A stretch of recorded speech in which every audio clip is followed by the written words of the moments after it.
we should divide the money.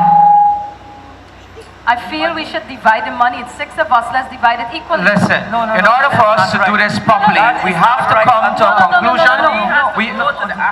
No, it's going to be divided. Look, Benita. What's that? You break my table here today. The only grant you getting is the grant to pay for your funeral. Hey, no need for violence. Shut up, Albert. Oh, Mother Mary. We've been sitting here for 4 hours. Look. My blood pressure is climbing higher than the price of Christmas cheese. Can we just divide the money? Listen, y'all behaving like children, you know. I am a surgical doctor, not a pediatrician. Listen, the families I represent have spent 3 generations with mud between their toes all the way up to their knees. We know the rhythm of the rain and the smell of the soil. Have you ever seen an East Indian man drive a tractor without knowing exactly where he's going? Never. Where he's going. Besides, the way you people drive truck is like the road belongs to your ancestors. Yeah, and the way your people just drive minibus on the road is like they got a personal appointment with God. And they want to carry all of us with them. Yeah, here goes the children again. Listen, Besides, your family might know the soil, but we people know the system. We ensure that the money doesn't disappear into some private account before the seeds are even born. So now we are thieves. Not thieves, financial magicians.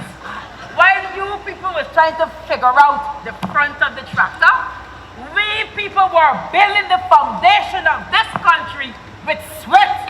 Don't forget blood and tears, Bonita. Blood and tears. Slander. Statistics. Children. Listen, when the coolie people hire it, you believe they look twice at black people? Sylvia or Chin might stand a better chance. The bias is real. Oh, Lord. Look, y'all gone with this ancient history again, huh? The 2 of you going on like y'all's Facebook comments come to life. Let me tell y'all about financial suffering. Try running a shop for 40 years, Passad, and watching every trick in the book. Take every cent that you got under the pretense of tax. I worry about the price of things going up. Nobody cares about my shop. Only those who are shouting the loudest. Look, I think we should give Dr. Shen the money. I think that he might be able to make a sensible investment. Perhaps in some more comfortable chairs in the office so when I visit my back won't hurt. Listen. Y'all don't give me the money. I don't want no headache. Alright? Because if I have to run my office like this meeting here, I might diagnose a broken leg as a social media conspiracy. I might, with facade screams and Bonita insults and your complaints and Albert, are you even awake?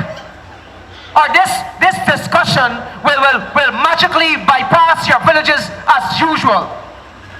I am awake. I have just been waiting for you to finish colonizing the conversation. We stand where we always stood, in the interior, and you talk about history and efficiency. We are the history that was never written down, forgotten long before the first ships landed. We know the medicinal plants, the jaguar paths, the quiet places where the spirits rest. But when the grant money comes, we're treated like scenery. Oh, look, an indigenous man. Take a photo with him, and then you pave over his cassava patch.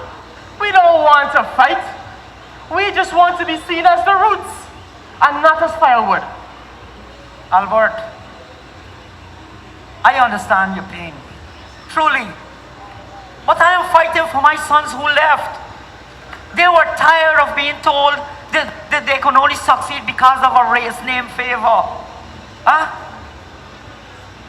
Anywhere, a name is just a name. But here it's a burden. My son is already gone. He's in New York driving a taxi. A degree in engineering and driving a taxi. every door was locked or required a special handshake. The burden isn't in the name, Facade. The burden is watching your child pack a suitcase and leave the country that you fought hard for him to be in. All because, you know, there is no way here. No way.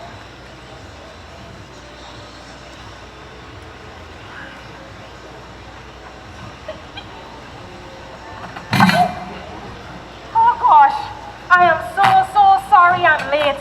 The traffic was terrible today. It took me half an hour to get from one corner to the next.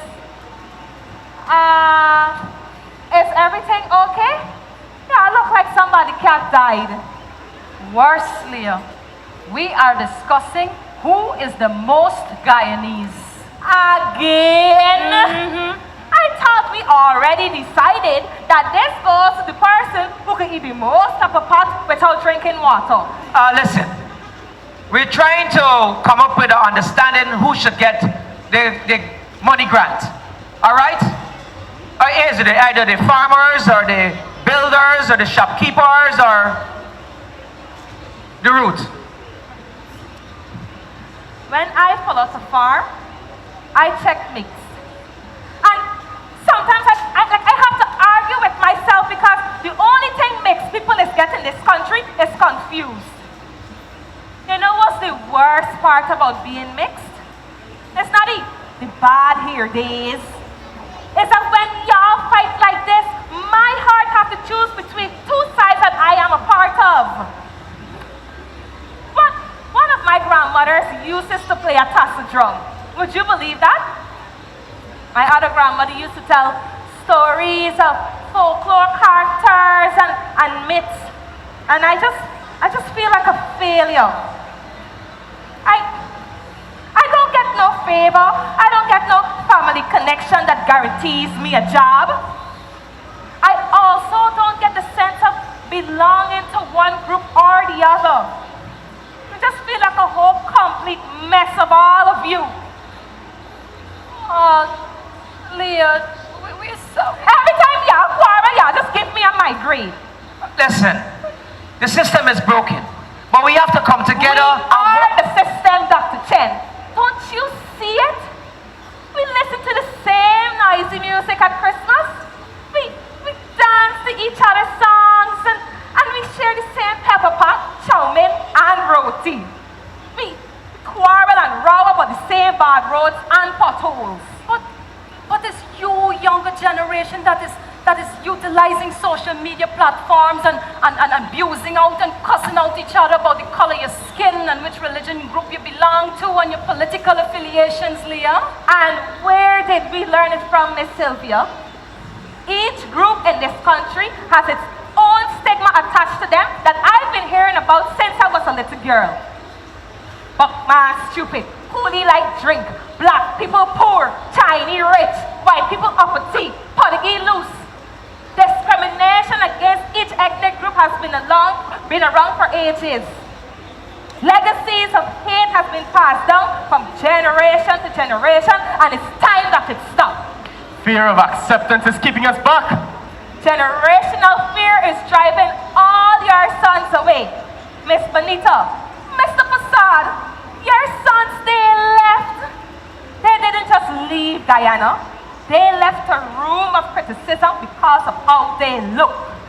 They left the conversation about race fighting against each other and which race is the best. We all live here. So let's make here better for us. Y'all at this table here waiting for me to bring food. And as soon as money come up, y'all vex with each other. It's complicated. Very complicated. Look, you get rice from the coast. You get beans from the soil. You get coconut from Essequibo. You get beef, you get tripe, you get pork, you get salt fish, salt beef, salted fried fish, all kind of thing inside this cook-up. Mr. Passat, can you take out the rice and leave the beans? No, it's cooked together. Okay then. Miss Bonita. And you wash out the coconut milk. Don't be ridiculous, child. It's all salted. Exactly. This is us. We are the cook-up. When the ingredients go together in the pot, you can't take them out, right? So we either spoil together or we feed the family together. Now, who's ready to eat? I'll take some, as long as there's no pigtails inside. All right, I gonna need to. But you see, we're getting heartburn. I build an ERC. Look, Passat, look, eat up. Maybe this will help you drive the tractor straight. And I hope it will give you strength to fix the road that I driving on. Well, look at that.